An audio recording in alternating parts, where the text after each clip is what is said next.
comments. At this time, any person may address the board on any subject within the district's jurisdiction which is not on the agenda.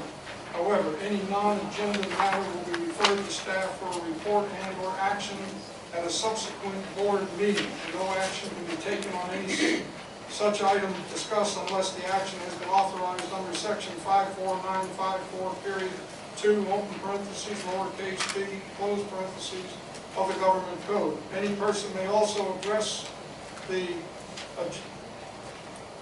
board on any agenda matter at the time that the matter is discussed, prior to board consideration and action. Speakers are requested to limit comments to 5 minutes. Anyone like to address the board at this time? Hearing none, we'll move to item number 7, comments and presentations. Under that, item 1, director's comment, reports on attendance at meetings and conferences, etc. Mr. Glennan? I promised you a couple weeks ago that I would have my personal response to the grand jury report that we received, and there's copies of it back there, and somebody already read it and found that I've got dates wrong. I said 2015 was 2014, and they crossed it out for me, but I'll clear that up before I send it on to Bakersfield. But there's copies back here if you want to read it. And I'd also like our council to give the action that was taken in closed session that we went in at 2 o'clock. There was an action taken, and I've asked them to report that again to you because most of you weren't here at that time. You want to give your report on the Rosamond community or the Rosamond Chamber meeting? Just what you have in front of you there. Hopefully the September Fest will be the ribbon cutting. Hopefully. And that's the target there. The chamber did receive their grant money, which was $13,000. So they'll be sprucing up and doing some things at the Chamber of Commerce there. You're going to put in the street lights? The street lights hopefully will be in by September Fest school. Yeah, that's the hope. Mr. Lansford? Yes, briefly. Go ahead. First of all, thank you all for who made it to the RMAC meeting. We heard from the Oasis developer of the acreage around the Palmdale Regional Medical Center. As you heard, Dick Allen's father passed away, otherwise he'd have been there. We're still looking forward to maybe someone announcing that they have plans to build their care center in Rosamond, and we'll hear more about that later on. This morning, I was able to attend the water summit at the Chipotle Center in Palmdale. The first speaker is probably one of the most important speakers, and that is Jerry Brown, appointee in charge of the, she's a regulator from Governor Brown's office. His last name is Spivey.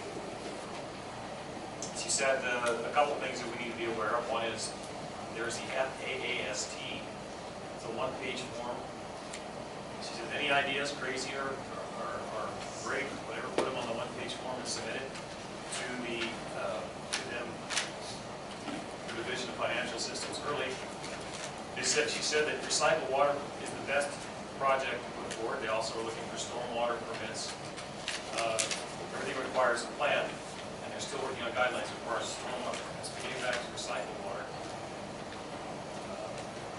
she said that once we get the plan in there, or at least the one-page form, they will have a human being contact us and tell us the strengths and weaknesses of the plan, and we can first spruce it up or move on to a more productive application, if you will, of another one-page document. So it's good to know that that's there. There we go. They have a little money for groundwater cleanup as well, but primarily looking for recycled water, which is right up our alley. They are also looking for to come up with a conservation landscape model, which they haven't done yet, but it will when adopted, will shrink the size of turf and will offer turf rebates. She also talked about reallocating cap and trade money, a new plan to divvy up the tax money for cap and trade rebates for anything from hot water from dishwashers and on down the line. They also have a new program called Water Energy Technology, otherwise known as WET.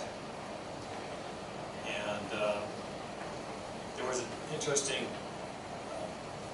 conversation between her and the mayor of California City. She said that the rate studies are not mandatory. The drought surcharges on water bills under Prop 218 hearing are recommended, not mandated, and that type of thing. At the same time, the letter I guess she wrote to California City didn't say anything about it. Wasn't written that softly, and they were worried about that. We also heard from the United States Geological Survey. Two gentlemen presented on that.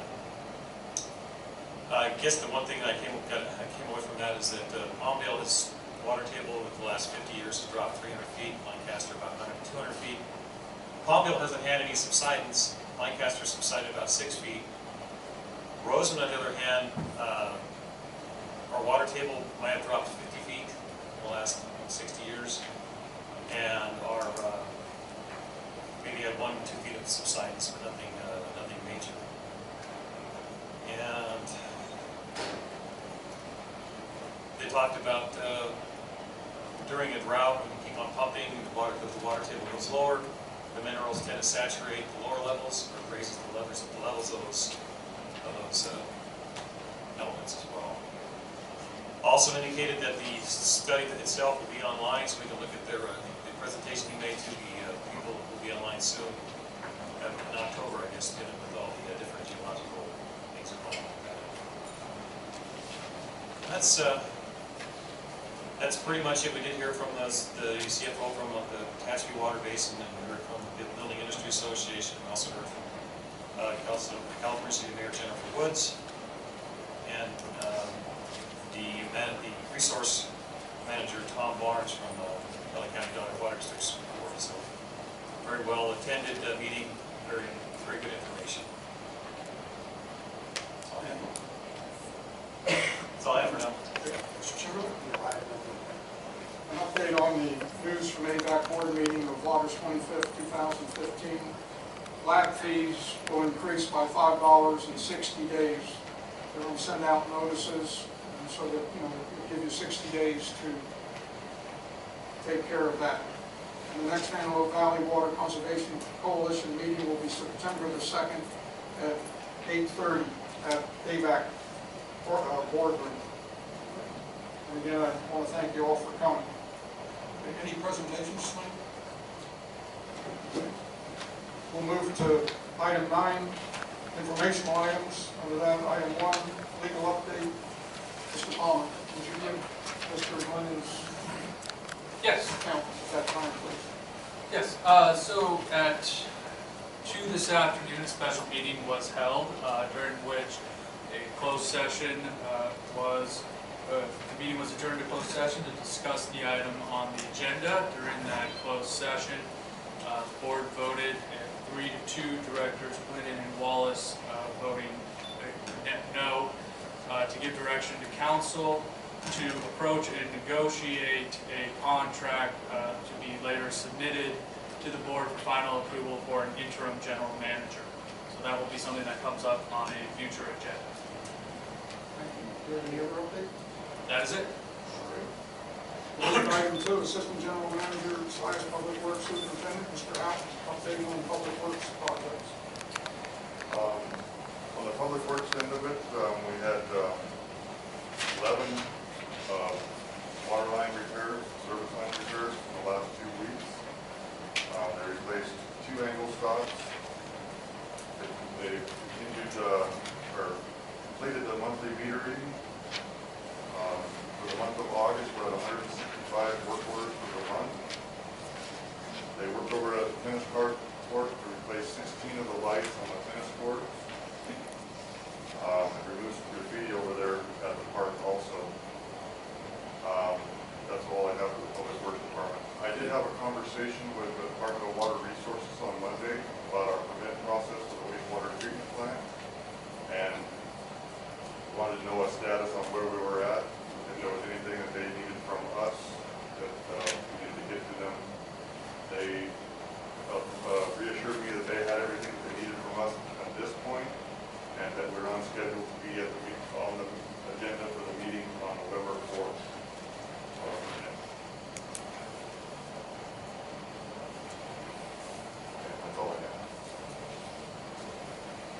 Questions? John, I have the 10th, am I wrong? I have November 10th. Yeah, I looked on their website today, and it says November 4th and 5th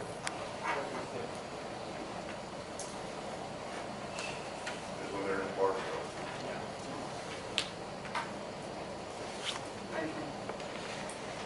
At this time, we'll go to item 10, discussion and action items. Under this, we'll have item A, public hearing regarding adoption of budget, and we'll have a brief presentation from district staff.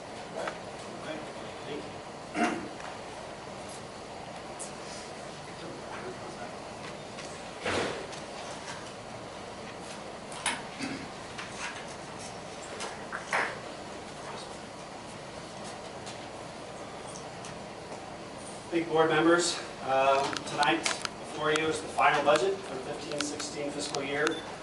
You have a copy of the PowerPoint presentation in front of you.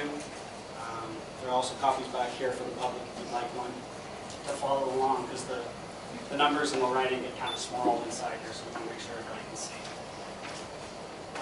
So basically, the budget timeline process and some of the opportunities and challenges. Again, this is kind of a recap of the preliminary budget that we went over June 17th. There have been no financial changes, no number changes, just some updates to some of the data and how it's presented. So we're going to move through it pretty fast unless there's questions. As you can see, the timeline process management met several times back in April to go through all the line items, the cost centers, general ledgers, and funds to determine what projects we were going to work on, how we were going to allocate our money. We looked at the revenues. We did a pretty in-depth analysis on what the state mandate would do to water revenues. We took a pretty hard look at what the removal of the sewer base fee, loss of revenue would do to the sewer fund.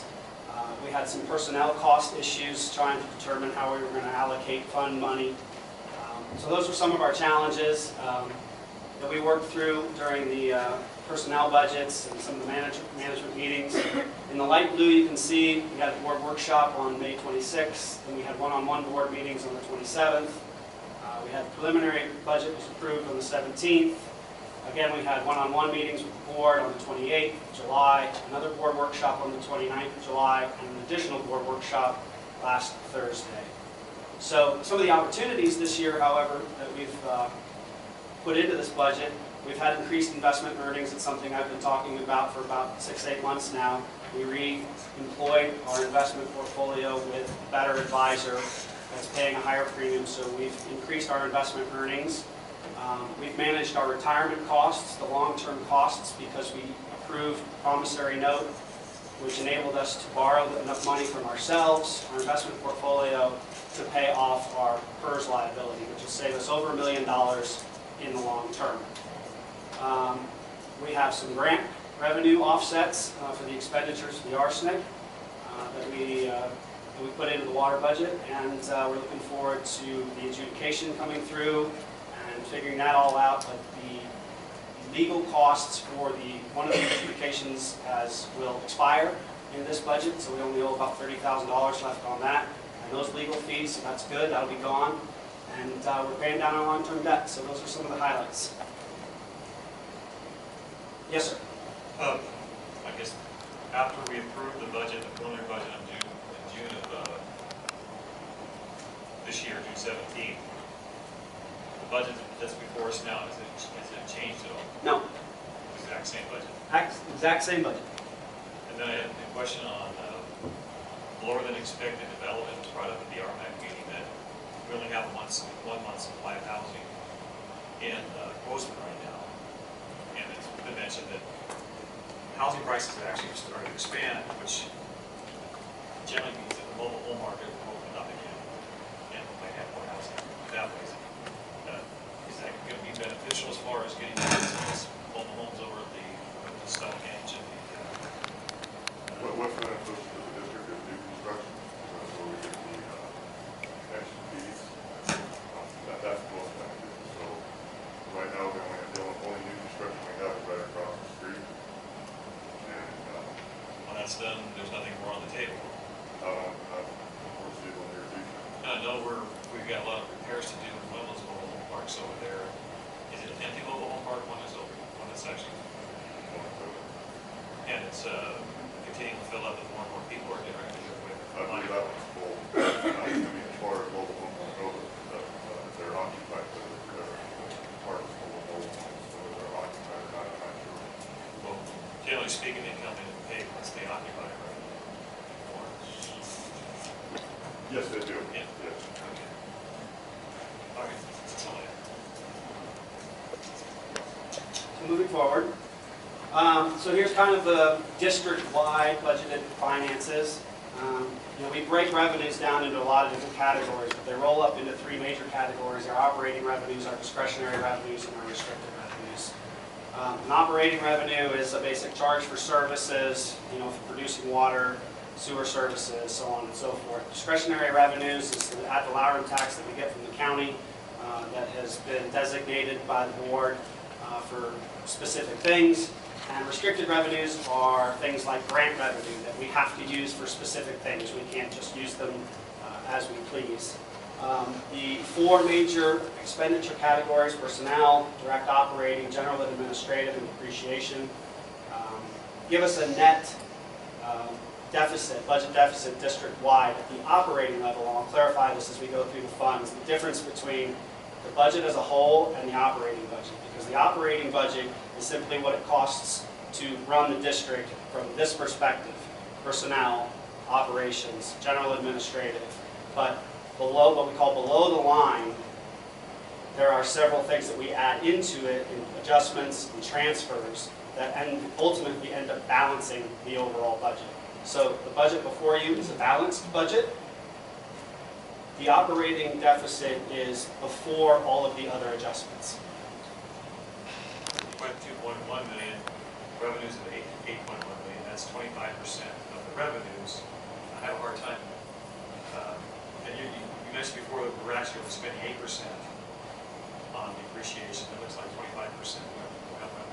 We're only moving 25% of the cash into the reserve, so it's 25% of that $2.1 million, which is 8% of revenues. Still got me confused, but go ahead. It's all right, we'll get you there. So I put together a couple of revenue trends and expenditure trends over the course of the year so that you could see at the higher level kind of the direction of the district in terms of revenue. So operating revenue, as you can see, kind of trended upwards from 12-13 to 14, down in 14-15, and we're budgeting it actually to come up just a bit this year, which I'm happy to report. Discretionary revenue has seen a trend upward because it's based on property taxes and assessed valuations of those properties. It did fluctuate quite a bit with the recession, but it is coming back, and it has been quite stable for the last 3 years. The restricted revenue has grown significantly because of the arsenic grant and the other grant revenues that we have received from the state and federal government to do the projects. But as you can see in the graph, most of them have been visually pretty steady, except for the restricted revenue, which is a good sign that this is a significant jump because we're being proactive about seeking out alternative revenue sources. On the expense side, personnel expenses have been pretty steady. They came down from 208 to 203 and have maintained around 203 or 204 for the last 3 years. So that's good. We're dealing with a recessed economy. We're keeping our people employed. We're paying them fair wages, and we're managing those costs proactively. Direct operating expenses, again, came down and have been managed. They've gone up just slightly this year, but it's correlative to the increase or decrease in revenues.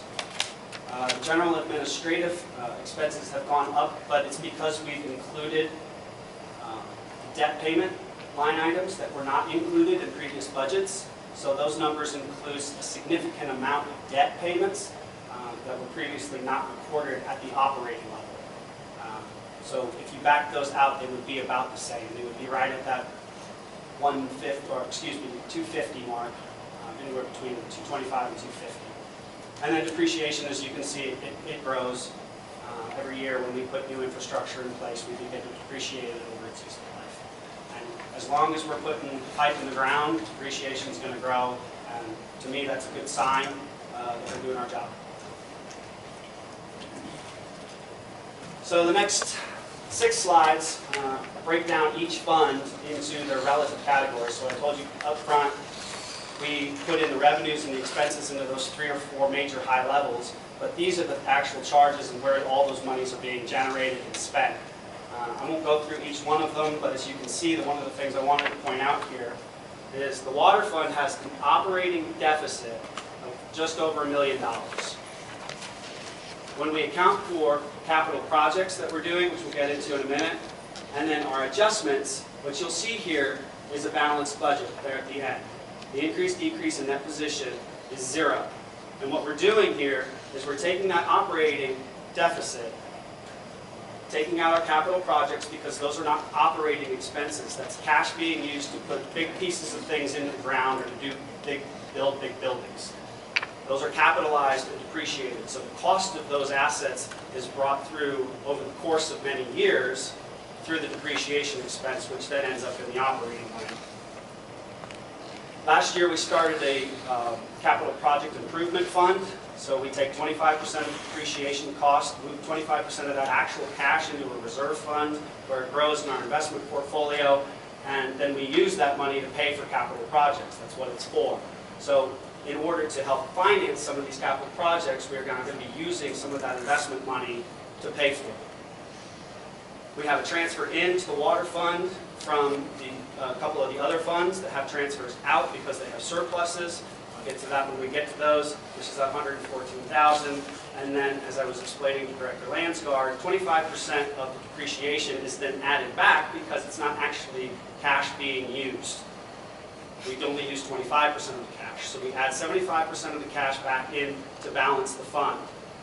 Ultimately, we need to get to 100% of depreciation being put into the reserve fund because the infrastructure is getting older and older and older. And we're going to run into more leaks. We need to be proactive about financing those projects early on before John and his guys are out fixing leaks all day, every day. Next fund is the sewer fund. Same layout. This fund has an operating surplus of $228,000. However, it's capitally intensive. So we have $1.2 million in the capital projects budget this year for several projects that we're doing, one of which is the pipe initiative. We are, again, using assigned and unrestricted fund balance to balance the fund, and we add back 75% of the depreciation to balance the fund. Street lighting, this is Fund 3. This is only the arterial lighting, not to be confused with LLAD2. We'll get to that next. This is a pretty low activity fund. It collects the dollar and it pays for the street lights and a small amount of administration that staff here has to deal with in terms of operating costs, general administrative costs. This fund does have a small portion of debt service based on the loan the board approved to turn the street lights back on earlier this year. You can see that it's $3,000, $3,500. This fund has an operating deficit. It's being subsidized by the other lighting fund, which collects over and above its costs for street power. And so we can get a clear direction and allocation and calculation of what fund is actually incurring those costs. We have a consultant, SDS, helping us with that. The two funds will balance themselves. This is the residential lighting fund, the LLAD2, the annexed properties that pay on the property tax. They pay their portion of the lighting there. This fund is generating a surplus of $48,000, which is being used to subsidize Fund 3 for streetlight costs. Again, this has a nominal amount of debt service for the loan that was approved and basic administrative costs. It indicates that our expenditures are 73% general administrative on these streetlights. Now, these are the streetlights that are on the tax rolls. Yeah. What do we do to earn 73% of the budget? We could go through the general administrative budget line item by line item if you like, but this is kind of a higher level. In general, what do we do? It's the cost of running it. It's power. That's the bills that go to... Bills, okay. Yeah. Power bills, Yeah. okay. We don't do anything. All we do is collect the money and pay the bills. That's all we do. There's no staff time allocated to either 3 or 4, streetlight or LL82. Well, that's the administrative, that's the general. It's a general grouping for reporting purposes. Okay, next is the park fund. Park fund, as we all know, is kind of not doing anything this year. We don't have any service charges. We have very low revenues in terms of generating revenue. The discretionary revenues that we talked about up front, this is where they all go for the most part. As you can see, their discretionary revenue is $239,000, and that's a majority of the 1% ad valorem tax that we get. It's allocated to park funds. We use that to pay for repairs and maintenance, watering, anything that we need to get done over there is paid in there. The park does have depreciable assets, park equipment and things. That is $57,000, and it also has a substantial debt service payment because of the loan that we approved earlier this year. This fund will actually subsidize the water fund by $104,000, and the approach that we took here was that there is an assumption that there's going to be some staff time spent doing park functions. But because there was no quantitative way of determining how many hours as a percentage of that person's staff time, we simply put all of the salaries and benefits into funds 1 and 2 because it was easier to manage and more practical to manage that way, understanding that they were going to be working at the parks, and we would simply transfer an appropriate amount as a revenue into Fund 1, the water fund, and a transfer out expenditure in Fund 5. This is a new thing that Rosamond is doing. It's a very normal thing in municipal finance to have transfers in and out of funds. Back in the old days, that's all anybody did, was transfers in and transfers out. They didn't have this level of detail back in their budgets 20 years ago. They simply accounted for everything with transfers. So as it might be new, it's a very normal thing to do because the assumption is that the park fund is going to incur costs, the water fund is going to incur costs on behalf of the park. It's just a point that's just bugging me. Discretionary is spelled D-I-S-C-R. The way you can change that when you make your final report, also good. Sure. I actually did that on purpose because I wanted to see if you catch it. See if I can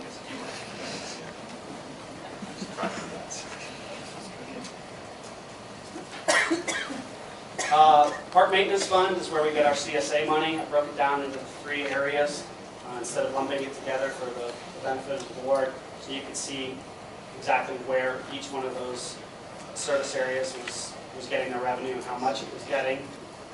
Again, we have our major cost is our maintenance contract. That's in repairs and maintenance, and that $102,000 figure.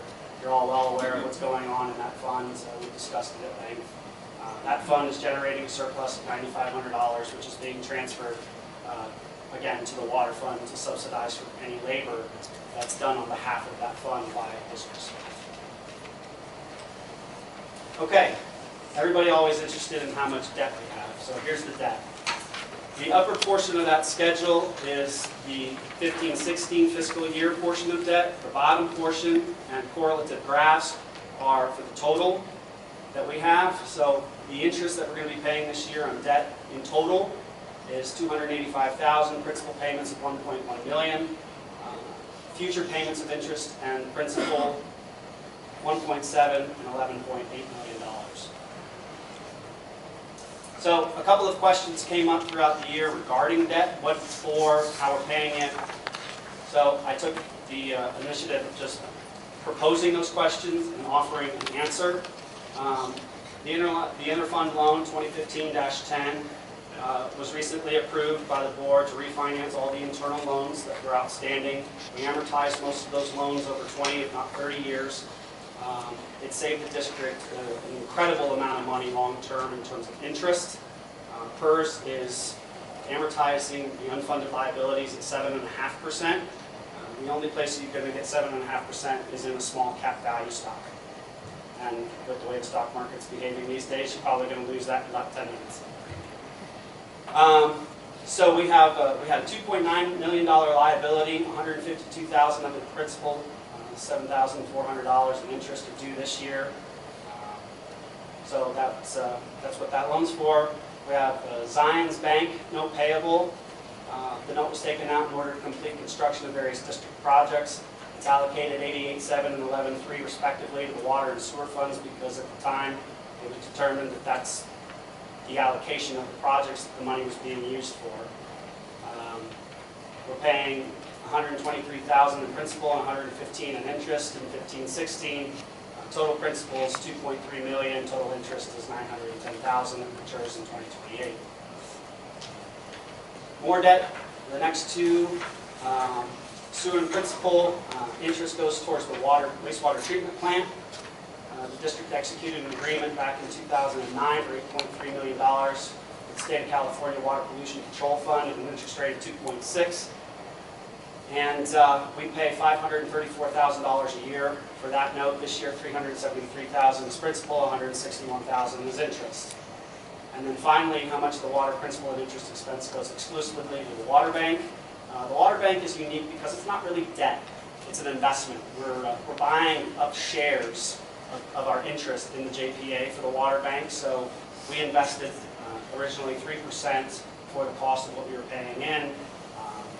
We have 2 more payments left on this and we'll be done with it. It's not actually costing us anything in terms of interest as an expense. It's just an outflow of cash to buy into our investment. Once we get there, we will own 6% of the water bank as a shareholder. And it sits on the balance sheet as an asset. Director Landsberg. Yeah, you answered my question. Okay. Here's a breakdown of the capital projects that we talked about earlier. Capital projects only are incurred in funds 1 and 2, the water and sewer. So there's a breakdown of all of the projects, capital projects that John and his team are going to take on this year, and the projected costs. You can see we're doing the replacement main line and the service lines, meter replacements. We need to recoat tank 4, put booster station in at tank 4. We're doing a server replacement at SCADA. We're doing purple pipe installations for sewer and tertiary water, treated water. The lift station, we need to buy a new truck, and the dry well pump seal and convert the seals. So $442,000 in capital improvements for the water fund and $1.29 capital improvements for the sewer fund. So I wrote down the use of reserves so you've got to get a sense of where we stand, where we will stand. And I broke it down by fund types. So the water reserve, your sewer reserve, street lighting, so on and so forth. The 6 funds that we went over, each one of them has a reserve balance sitting in our investment portfolio. And right now, these are as of June 30th, those were the balances that you had available in those funds. So when we use the when we use the assigned fund balances and the unrestricted fund balances to balance the budget and to finance capital projects, we will still be left with $6.1 million in our investment portfolio. Transfers. We talked about transfers. They net to 0. That's the point. Transfer into one fund, out of another. So Fund 4 is transferring to Fund 3 to transfer arterial lighting portion of LL82 to Street Light Fund. We have a transfer out of the Park Fund and into the Water Fund to cover related personnel costs. Same thing with Park Maintenance Fund to cover related personnel costs. The adjustments we talked about, this is just kind of a more detailed calculation and layout of what the calculation is doing. We're taking an expense, an operating expense in the Water Fund, $1.4 million. We're transferring $356,000 of cash into our investment portfolio to pay for capital projects next year. And then we're adding back just over $1 million to balance the budget.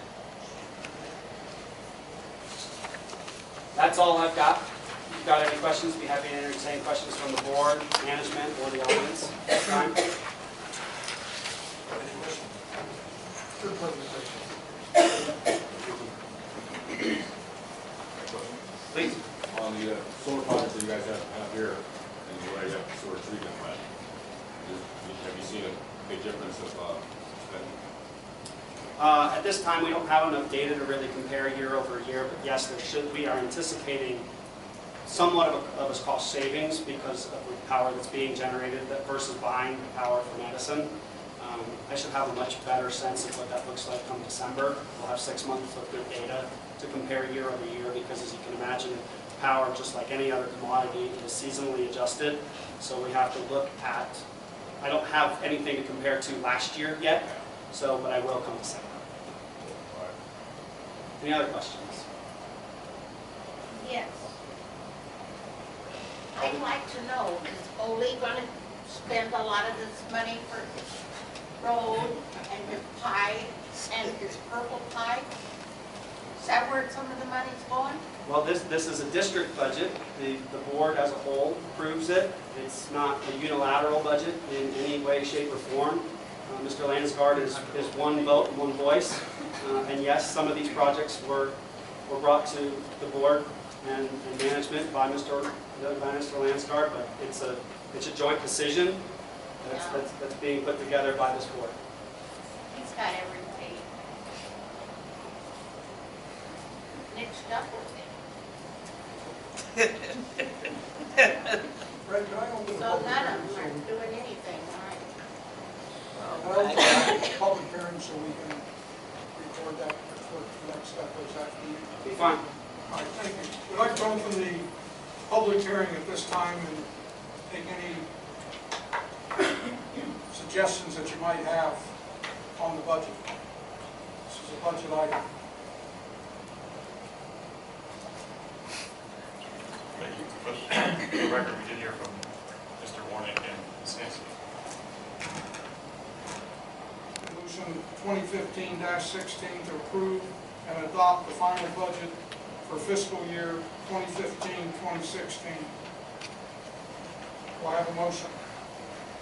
I'll make a motion. Mr. Wallis makes a motion. Do I have a second? I'll second. Mr. Shingledecker seconds. Any public discussion at this time? Ladies and gentlemen, this is your budget, so this is the time to ask the questions. So you don't answer them? Okay? For public discussion, will you have a roll call vote, please? Aye. Aye. Yes. Yeah. Yes.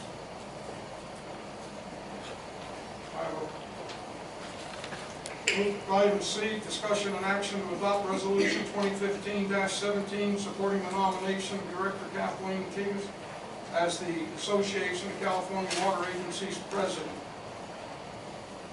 Do I have a motion? So moved. Mr. Glennan moves. Do I have a second? Mr. Wallace seconds. Any public discussion? Okay. Can I have a roll call vote, please? No. Yes. Yes. Yes. 4-1. Moves us to item D, discussion and action to adopt resolution 2015-21, authorizing the general manager and designee to sign and file a safe drinking water state revolving loan program grant application for a grant from the California Department of Public Health. So moved. Second. Mr. Glenn, who's second? Mr. Shingledecker, second. Okay. John, do you want to explain what this resolution is all about for the people who know?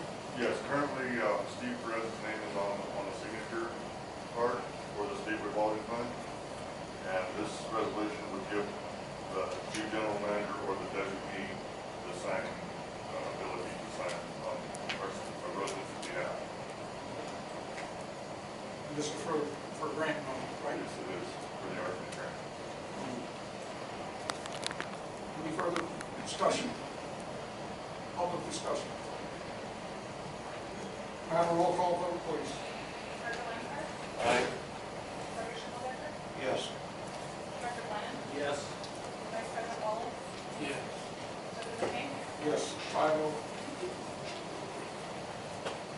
Brings us to item E, discussion and action to adopt resolution 2015-22, amending the administrative handbook and employee handbook.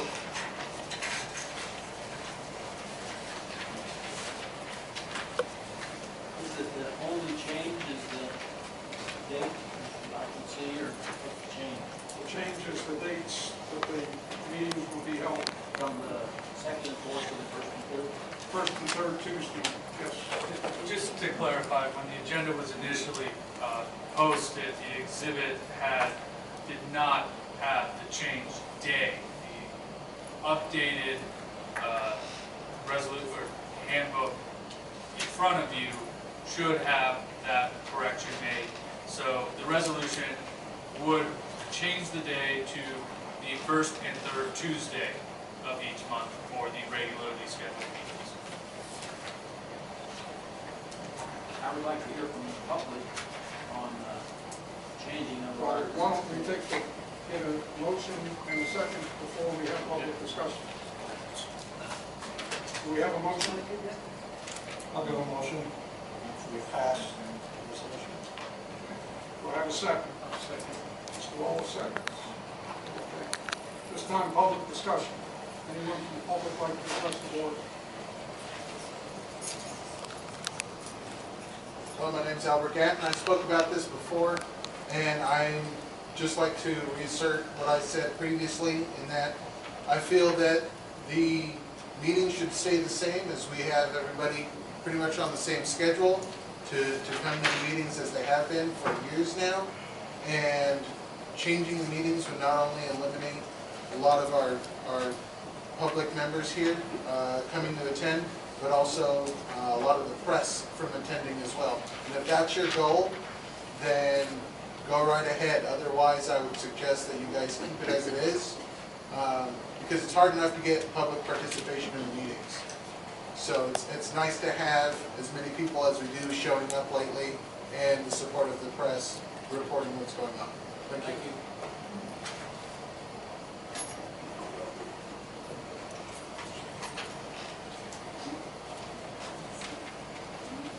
My name is Russ Williford. I hate following Albert because he's a much better speaker than I am. If you look around the room, the same people are going to the Rotary Club, Kiwanis Club, RCSD. It's the same group of people. And when you change the meeting date, and that's been established, the other meetings are set up all around you. It makes it hard. You heard the public at the last board meeting, I believe. They didn't want to change, and you leave it alone. Thank you.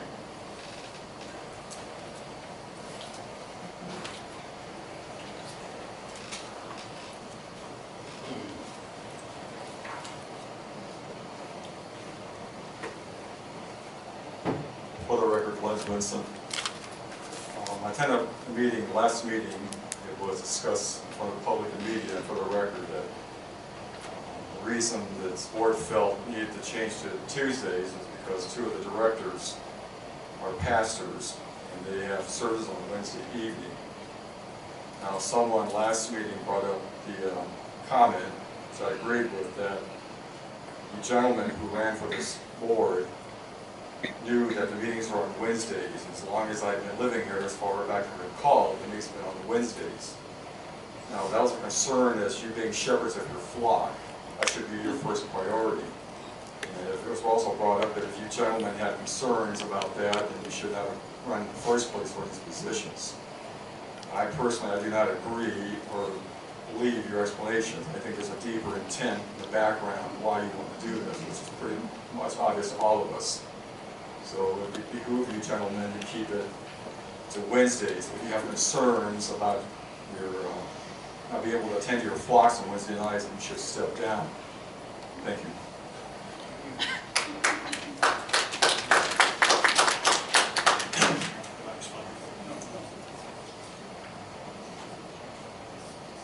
Anyone else? Have a roll call vote, please. Aye. Yes. No. Yes. Yes. 4-1.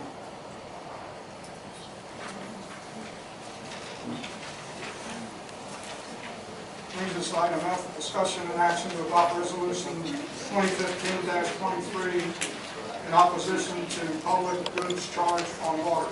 Yes,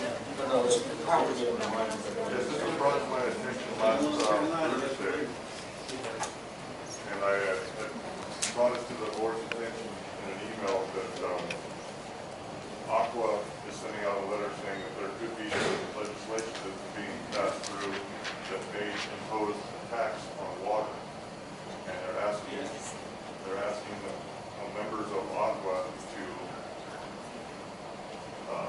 have a signed resolution sent in opposing this measure. And before you, that is the resolution. Mr. President. Yes, sir. When I was in Carlsbad a couple weeks ago, a fellow brought this up. And think about this. California putting a tax on every unit of water sold by all water agencies in California, and that money would go to the state of California for their conservation fund. Think about that now. Every unit of water in Rosamond, everywhere in the state, having a tax levied on it, and we would be sending that tax money, just like every other district would, to the state of California for a new kitty for them to operate out there. And that's what some of them are trying to push through. And Aqua's fighting it. One of the things I'd like to see added is, be it further resolved that the district supports a referendum abolishing the state water resources board. If we could do that, I would like to see that, because when it comes down to it, it wasn't until 2013 that the state legislature decided to give the power over our groundwater to the state, or actually took the power, control of our groundwater to the state. And now it's manifested itself in executive orders. Now they're talking about taxing on water. I think once the people get wind of that, with everything else that's been going on with the broad use of power by executive office of the governor, I think a referendum is a good way to go. We should figure out a referendum language that would be put forth for the people, and it's not just our district, but statewide. Talk to the Aqua folks, talk to the CSDA folks, and say, let's get behind a referendum that speaks plainly to the issue and believes gets the government out of our lives. We don't need to have it. We got along fine without it until 2013. I think we get along fine without it after. So I would make a motion that we pass the resolution as stated, but adding, be it further resolved that this district supports a referendum abolishing the state water resources. Do I have a motion to include the addition? The motion's been made. Just need a second. I need a second then.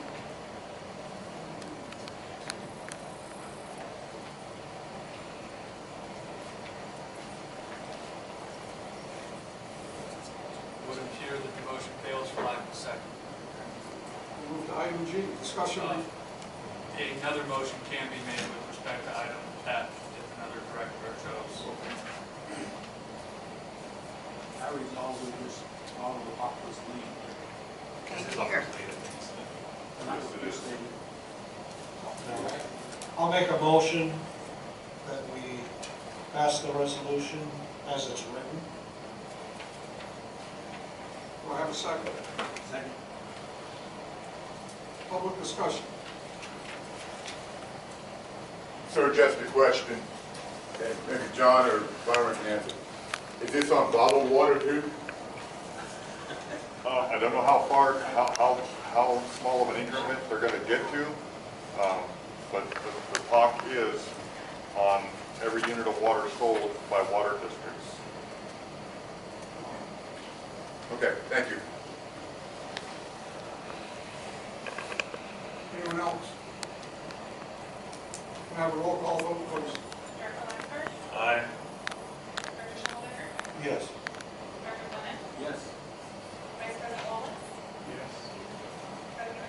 Yes, 5-0.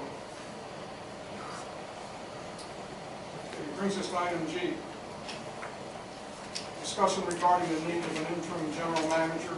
Mr. Glenn, you had this on for public, I've asked no this- action, but public discussion. Yeah, I've asked this to stay on the agenda. Unfortunately, it's always after the closed session instead of before the closed session.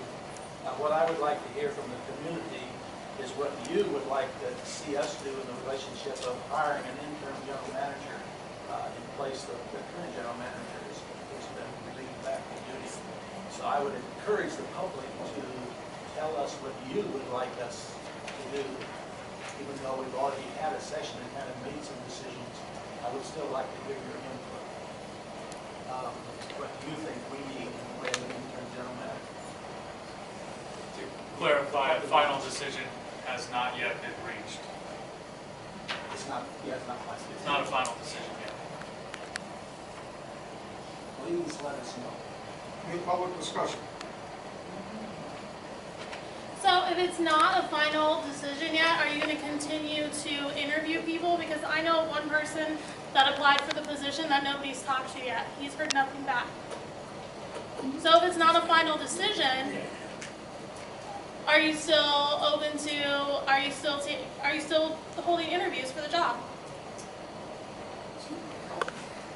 Yes, the application submission deadline has passed. And it was turned in before that. The applications were provided and reviewed. Interviews were held during the closed session today, and direction from the board was given with, as I reported earlier,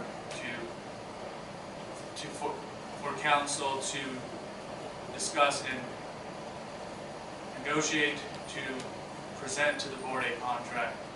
So in a nutshell, the answer is no, you're not going to continue interviewing people. It's yes or no Pretty- question. well, It frankly, doesn't take like a that- 5-minute explanation for it. Yes or no? It's neither. It doesn't. The direction does not prevent additional interviews from taking place should the board decide to do so.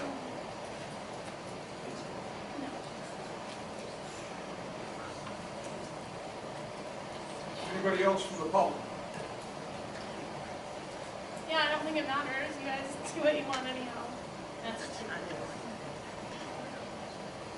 No further discussion. We'll go to item 11, consent agenda, or consent calendar. Under that A, approved check voucher registered dated August the 4th, 2015 to August the 17th, 2015. So moved. Motion, do I have a second? Public discussion.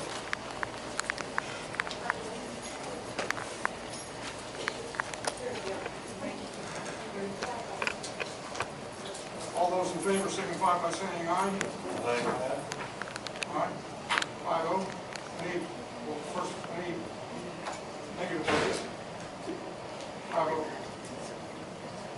Okay. Item 12, outstanding items. Under that, number 1, written communications. Any written communications? Item 2, request for future agenda items. I'd like us to address what we're going to do with the street lights, and how we're going to resolve that. I know we were talking about full. That's still a close second. Always rules it. Can it be an agenda item? States, I think we wait till regular council. Yeah, it can definitely be something to be considered on the agenda. I'm not aware of the particular closed session item that was mentioned, but it does raise some concerns. I think regular general counsel would be in a much better position to answer whether it is something that can or cannot be part of an open session agenda. I just, we need to do something about it. Okay. Anyone else? Move to item 13, adjourn, entertain a motion. So get a second. I'll second. Second. All those in favor signify by saying aye.